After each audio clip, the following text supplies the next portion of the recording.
کیونکہ جیسے ہی 11ویں کا مہینہ آتا ہے تو طرح طرح کے سوالات ہوتے ہیں.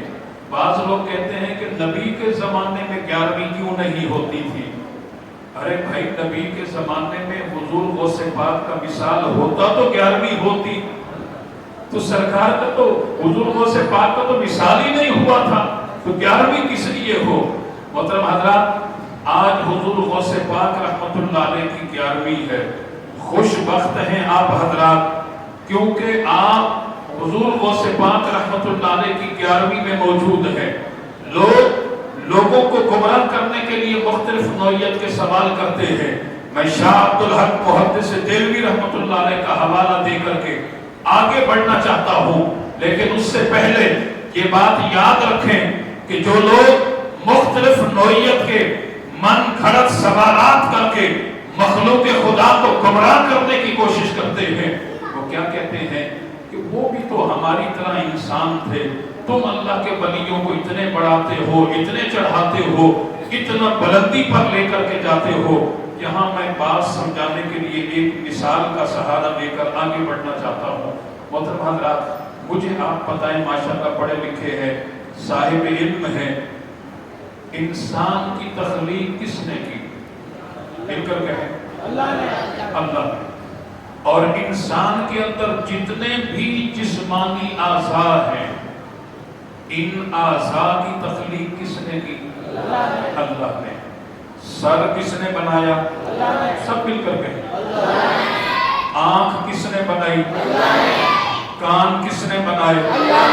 زبان کس نے بنائی؟ ہاتھ کس نے بنائے؟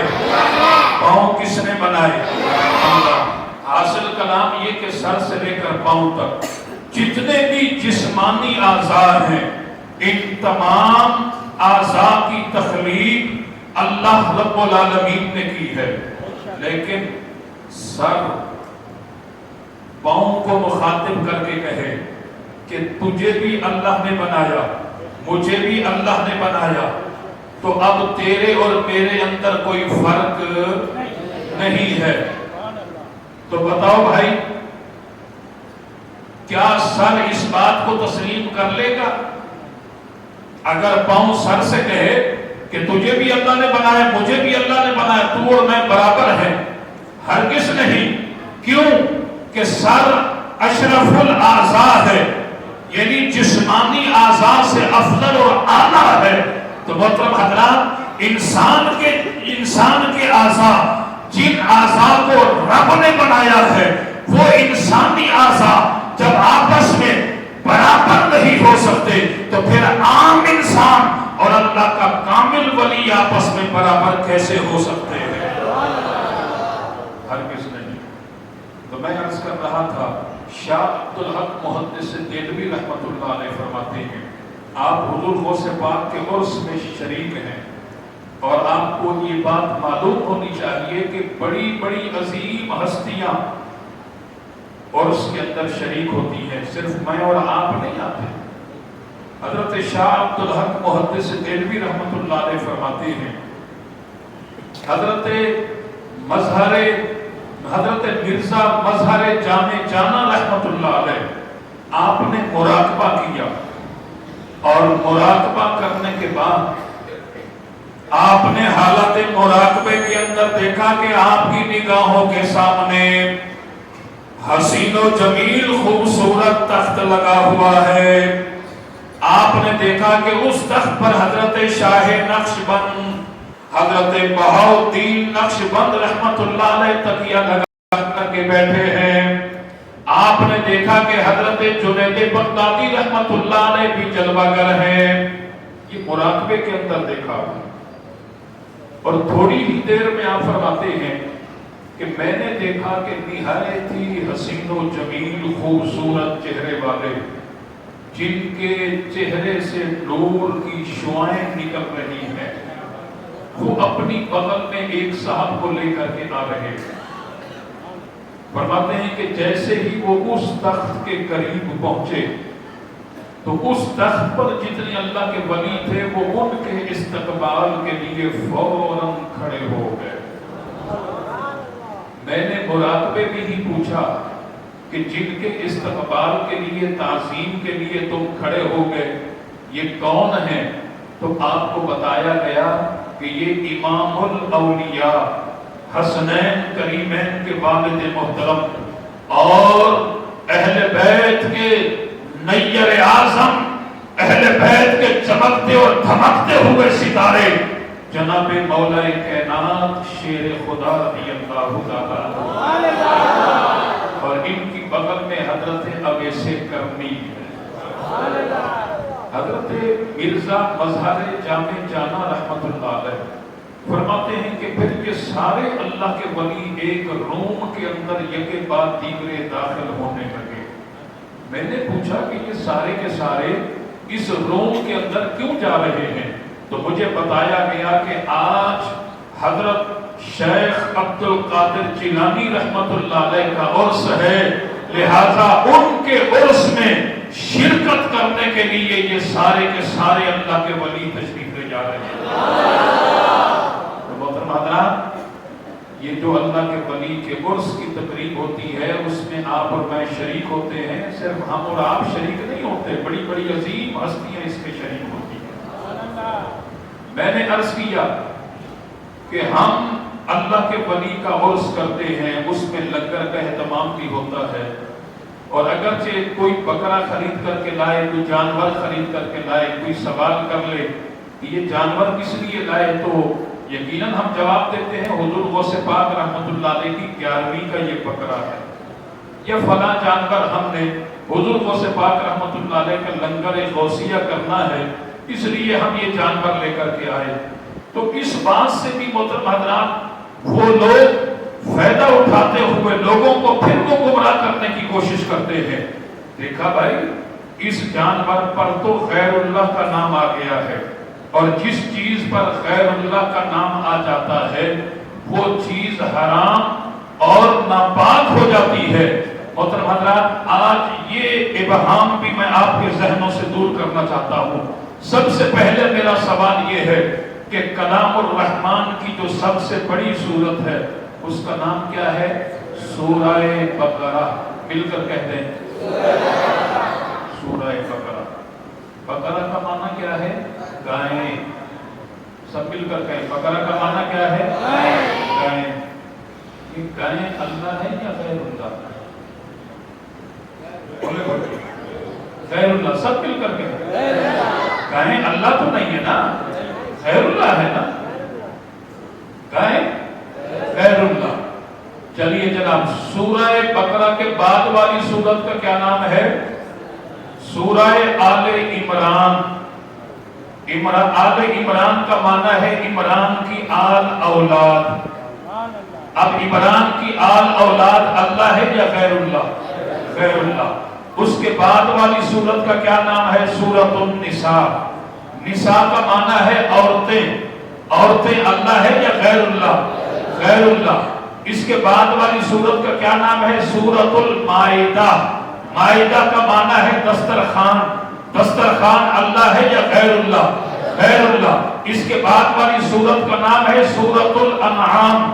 انعام کا معنی ہے چوپائے جانور۔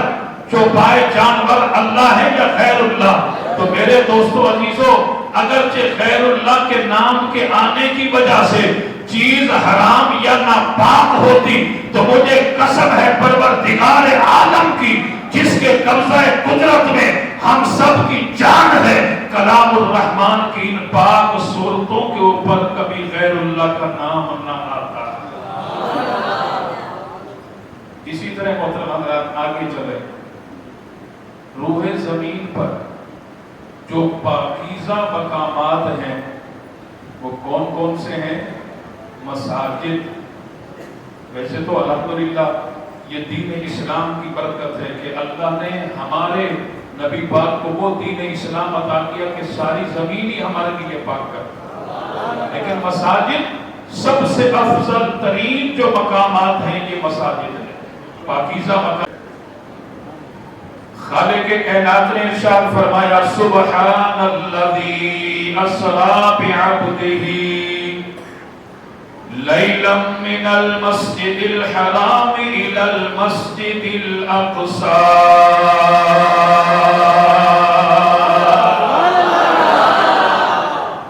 اس آیت میں دو مساجد کا ذکر ہے، مسجد حرام اور مسجد اقصی. اب مسجد حرام اللہ ہے یا غیر اللہ؟ غیر اللہ. مسجد اقصی اللہ ہے یا غیر اللہ؟ غیر اللہ. میرے دوستو عزیزو نوجوان ساتھیوں، اللہ آپ سب کو مدینہ المنورہ کی حاضری نصیب فرمائے. مدینہ المنورہ کی سب سے بڑی مسجد مسجد نبوی اللہ نہیں غیر اللہ. ایک مسجد کا نام مسجد قبلتین، قبلتین اللہ نہیں غیر اللہ. ایک کا نام مسجد قباء، قباء اللہ نہیں غیر اللہ. ایک کا نام مسجد ابو بکر، ابو بکر اللہ نہیں غیر اللہ. ایک کا نام مسجد عمر، ایک کا نام مسجد عثمان، ایک کا نام مسجد علی، ایک کا نام مسجد ابو ذر، ایک کا نام مسجد بلال، ایک کا نام مسجد فاطمہ. مسجد فاطمہ اللہ نہیں غیر اللہ. اگر کہ غیر اللہ کے نام کے آنے کی وجہ سے چیز حرام یا ناپاک ہو جاتی، مجھے قسم پروردگار عالم کی ان پاک مساجد کے اوپر کبھی غیر اللہ کا نام نہ آتا. آگے چلیے. یہ حدیث شریف کی جو کتابیں ہیں یہ پاک ہیں یا ناپاک ہیں؟ مل کر کہیں پاک ہیں. الحمدللہ ہمارے نبی پاک صلی اللہ علیہ وسلم کا کلام، ہماری جانیں بھی قربان حضور کے فرمان اور حضور کے کلام. تو یہ حدیث کی کتابیں پاک ہیں. ان کے نام بھی کچھ دیکھ لیتے ہیں. بخاری شریف، بخاری. اب یہ بخاری اللہ ہے یا غیر اللہ؟ غیر اللہ. مسلم اللہ ہے یا غیر اللہ؟ غیر اللہ. ترمذی اللہ ہے یا غیر اللہ؟ غیر اللہ. ابو داؤد اللہ ہے یا غیر اللہ؟ غیر اللہ. نسائی شریف اللہ ہے یا غیر اللہ؟ غیر اللہ. ابن ماجہ اللہ ہے یا غیر اللہ؟ غیر اللہ. موطا امام مالک اللہ ہے یا غیر اللہ؟ غیر اللہ. موطا امام محمد اللہ ہے یا غیر اللہ؟ غیر اللہ. طحاوی شریف اللہ ہے یا غیر اللہ؟ غیر اللہ. تو اگرچہ غیر اللہ کے نام کے آنے کی وجہ سے چیز کے اندر حرمت پیدا ہوتی تو یقیناً حدیث پاک کی ان پاک کتابوں کے اوپر غیر اللہ کا نام نہ آتا.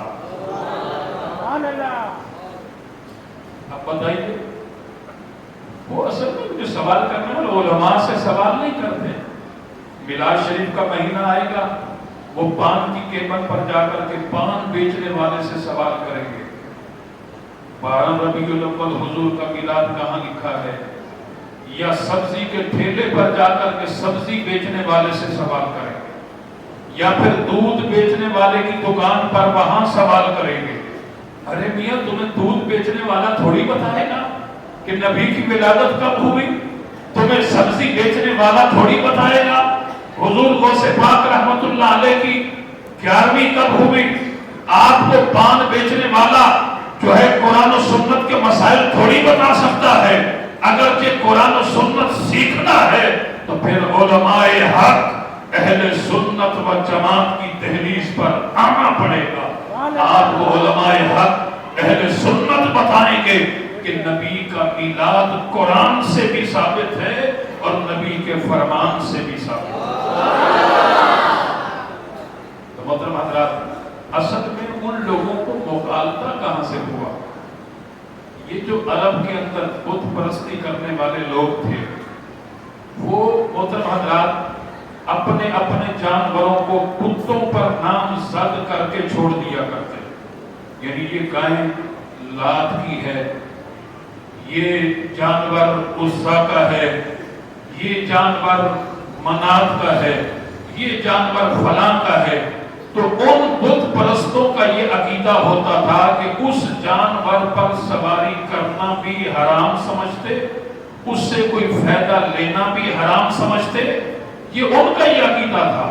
لیکن محترم حضرات، اللہ رب العالمین نے بھی اس جانوروں کے بارے میں کہا کہ اگرچہ کسی جانور کو کسی بت کے نام پر نامزد کر کے چھوڑ دیا ہے تو اللہ کریم نے فرمایا کہ یا ایھا الناس کلوا مما فی الارض حلالا طیبا، فرمایا کہ تم اللہ کے نام پر اسے ذبح کرو اور اسے کھاؤ، تمہارے لیے حلال طیب ہے۔ اب آپ سے میں پوچھتا ہوں، اگر آپ حضور غوث پاک کی 11ویں کے لیے بکرا لے آئے، گائے لے کر کے آئے، تو بوقت ذبح آپ نے کیا پڑھا؟ بسم اللہ الرحمن الرحیم، اللہ اکبر اللہ اکبر، یہی ہے نا؟ کوئی یہ تو نہیں پڑھتا کہ بسم غوث اعظم، کوئی یہ تو نہیں پڑھتا بسم رسول اللہ، ہرگز نہیں۔ تو محترم حضرات، ان جانوروں کے لیے بھی اللہ کا حکم ہوگا کہ وہ جو جاہل قسم کے بت پرست جنہوں نے جھوٹے خداؤں کا سہارا لے کر کے اپنی زندگیوں کو گمراہیوں کی نظر کر چکے تھے، ان کے بارے میں بھی اللہ کریم نے فرمایا کہ اگر جانور کو کسی بت کے نام پر نامزد کیا ہے، اس سے بھی لو، اللہ کے نام پر تم ذبح کرو، وہ جانور تمہارے لیے حلال طیب ہے، وہ جانور تمہارے لیے حلال طیب ہے۔ یہ جاہلانہ ان کی منطق ہے محترم حضرات۔ اور اسی طرح بلکہ ایک اور حدیث پاک، صحابی رسول حضرت سعد رضی اللہ تعالیٰ عنہ، جن کی ماں کا انتقال ہو چکا، حضور کی بارگاہ میں حاضر ہوئے کہ میری ماں کا انتقال ہو گیا، یا رسول اللہ کون سا ایسا عمل ہے جو میں عمل کروں تو میری ماں کو اس کا فائدہ پہنچے؟ سرکار نے فرمایا کہ الماء، پانی۔ وہ گئے، جا کر کے پانی کا کنواں کھدوایا۔ ایک روایت میں ہے کہ پانی کا کنواں خریدا اور ایک میں ہے کہ کنواں کھدوایا۔ جب وہ پانی کے کنویں کا انتظام ہو گیا، حضور کی بارگاہ میں حاضر ہوئے، یا رسول اللہ آپ کی عظمت اور شان پر میرے ماں باپ قربان ہو جائیں، تشریف لائیں، میں نے کنویں کا انتظام کر لیا۔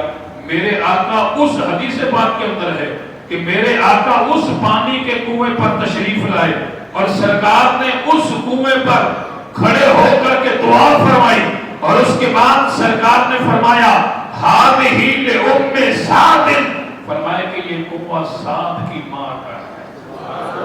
اب بتائیے سعد کی ماں کے نام پر کنویں کو نامزد کیا یا نہیں کیا؟